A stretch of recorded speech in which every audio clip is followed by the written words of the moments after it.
Tawadu. Orang yang rendah hati mah cirinya lawannya takabur. Apa takabur? Dua ciri orang sombong. Batorul haq wa gomtun nas. Mendustakan kebenaran dan menganggap remeh orang lain. Itu sombong tuh. Jadi kalau mau tawadu, merindukan kebenaran dan tidak melihat orang lain lebih rendah. Makanya maaf nih bapak-bapak, kenapa bapak-bapak jadi pejabat? Kenapa saya juga begini? Kenapa kita dihargai orang lain? Dua penyebabnya. Satu, Allah ngasih casing teh harta, gelar, pangkat, jabatan. Kayak abdi nya dikasih casingnya tuh dianggap kiai. Itu dari Allah, Pak. Ya kalau Allah nggak menakdirkan mah nggak begini. Pak Bupati casingnya Bupati, Pak Kadis dan semuanya casingnya, Pak Jaksa casing. Ini casing itu dari Allah. Tu'til mulka man tasya, Allah yang ngasih. Dan yang kedua, kita dihargai karena Allah menutupi aib, dosa, kejelekan dan kekurangan kita. Itu yang membuat kita dihargai. Dan dibuka mah ditangkepin, betul? Lihat tuh yang dibuka-buka di media, dia di mobil goyang. Ternyata meletus bannya. Oh, segala ditangkap. Eta teh Allah yang ngebuka. Dibuka dikit aja, dikasih tiang, kejeduk ting, di sini bapau penjara. Ya, saya nggak ngomong orang ya, saya ngomong bapau dan tiang.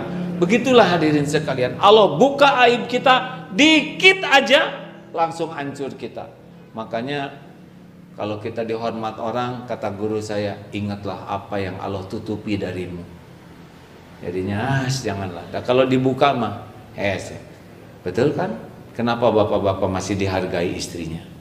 Karena istri bapak nggak tahu kelakuan bapak yang sebenarnya. Itu aja. Kenapa? Untung dikatutup masker disangka seri. Nah hadirin sekalian, ayolah jangan petantang petenteng, betul? Sombong teh nantang Allah ngebuka. Mending kita rindu menghormati orang, menghargai orang, hormat ke setiap orang teh simak. Itulah yang membuat kita mulia. Dengar ya, orang yang tawadu tuh hatinya bahagia karena dia tidak capek ingin dihormati orang. Orang yang rendah hati, yang tawadu tuh cepat sekali perubahan dirinya jadi lebih baik karena kemana-mana dia kayak bawa gelas kosong. Senang dapat masukan, senang dapat, bahkan dikritik juga dia senang. Karena dengan kritik itu dia bisa memperbaiki diri. Orang yang rendah hati itu dia akan dicintai orang lain. Karena orang lain tidak akan terganggu oleh dia. Orang yang rendah hati itu insya Allah kalau ikhlas dimuliakan oleh Allah. Wa ma tawaddu'a ahadun lillah illa rafa'ahullah. Setinggi apapun casing yang Allah berikan, tetaplah rendah hati. Karena rendah hatilah yang membuat kita dimuliakan dan dicintai Allah. Terakhir, yang keempat adalah apa? Sahol, mudah. Nah, punten nih Bapak Ibu, ada buribet namanya. Tahu buribet? Segala teh jadi masalah. Semuanya jadi masalah. Ada juga paribet. Jangan. Hidup teh harus adil, menempatkan sesuatu pada tempatnya. Aidilu huwa aqrabu littaqwa. Jangan sampai semua masalah jadi masalah besar. Kita harus bisa menahan diri, mengontrol diri, mengendalikan diri supaya setiap masalah teh pada tempatnya. Yang kecil ya kecil aja. Ban meletus ya udah. Jangan aduh si aing mah cilaka kumaha. Henteu ban meletus. Kenapa ban meletus? Karena udah waktunya. Semuanya itu ada ajalnya. Nih ini tuh ada ajalnya nih. Ada suatu saat pecah. Kosong deh. Tenang naon hadirin ya. Ini juga ada ajalnya. Lah ini kacamata saya ada ajalnya nih Pak. Camping ke Tincak sampai bingkeng seperti ini. Saya pikir ini ada ajalnya nih kacamata. Alhamdulillah hidup lagi. Tadi diperiksa di rumah. Ada kacamata baru 2 lagi ya. Nggak minta Pak, tapi sudah waktunya Allah ganti. Oh ada ajalnya. supaya pahalanya pindah ke tempat yang lain. Begitulah. Oh, kenapa ban meletus? Karena ada rezeki tukang tambal ban. Sing happy hadirin. Si itu ngahina, atuh biarin aja. Mulut-mulut dia, suara-suara dia. Kenapa kita yang stres? Tapi nggak enak dengar omongan dia. Nggak enak itu karena didengar. Iya kan? Dulu zaman saya dihina Pak, tiap lihat TV sakit hati. Paehan TV-nya. Enggak tuh, nggak ada yang ngomong jelek. Serius Pak. Beberapa waktu yang lalu kan ada viral tuh katanya orang yang menghina Agim. Dikirim ke saya, nih si itu ngehina AA. Kirim, saya lihat. Dah, judulnya aja dah. Terus dia nelpon, gimana menurut AA omongan dia? Menurut saya mah dia nggak ngomong apa-apa. Ngomong loh enggak. Disetel enggak? Enggak. Mau ngapain? Udah tahu dia ngomongnya nyakitin. Siapa dia? Tuhan saya tuh Allah. Yang ngasih rezeki tuh Allah. Yang ngasih pahala tuh Allah. Yang ngangkat derajat tuh Allah. Kenapa saya harus menggadaikan hidup saya sakit hati oleh omongan orang? Sampai jeding, jebleh, dower, menghina, nggak ngepek, men.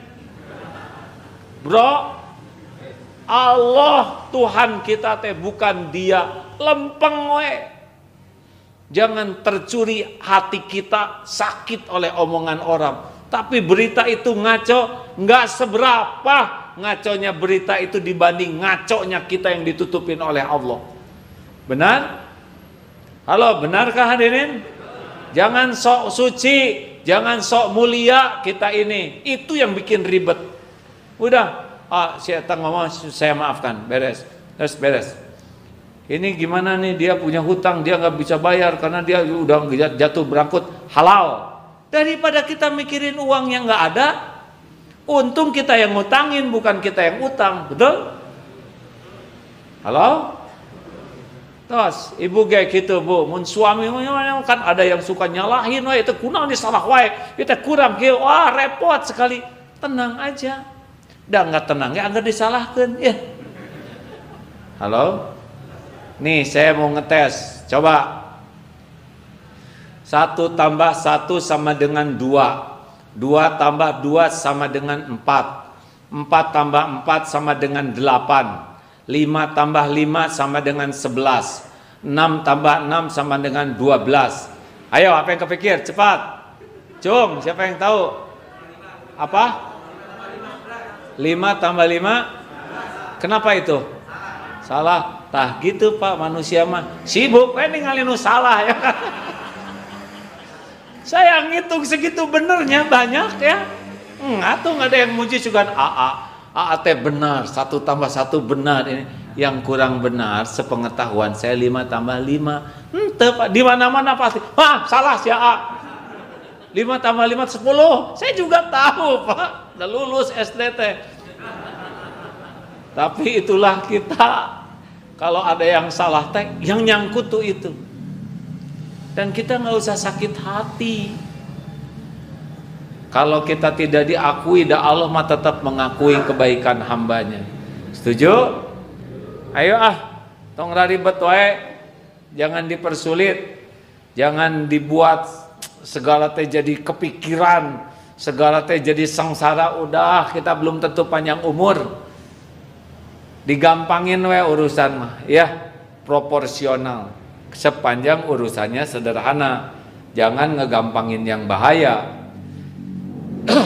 Nah ibu bapak, sebabnya orang sakhal karena dia adalah orang yang adil, menempatkan sesuatu pada tempatnya. Yassiru wala tu'asiru, basyiru wala tunafiru. Mudahkan, jangan dipersulit. Gembirakan, jangan dibuat mencekam dan menegangkan hidup ini. Nah kurang lebih itulah yang dapat saya pahami dari 4 ciri ini yang harus kita miliki. 1, hidup yang tenang, buah dari senantiasa zikrullah. Yang kedua, kita menjadi orang yang sangat sopan, lemah lembut, buah daripada hidup yang penyayang, rahmatan lil alamin. Kemudian kita bisa akrab, hangat bergaul dengan yang lain karena buah dari rendah hati. Dan yang ketiga, kita tidak menjadi ribet, semuanya menempatkan pada tempatnya karena buah dari pribadi yang adil. Orang yang adil tidak akan ribet, hadirin sekalian. Nah itulah, mudah-mudahan ada hikmahnya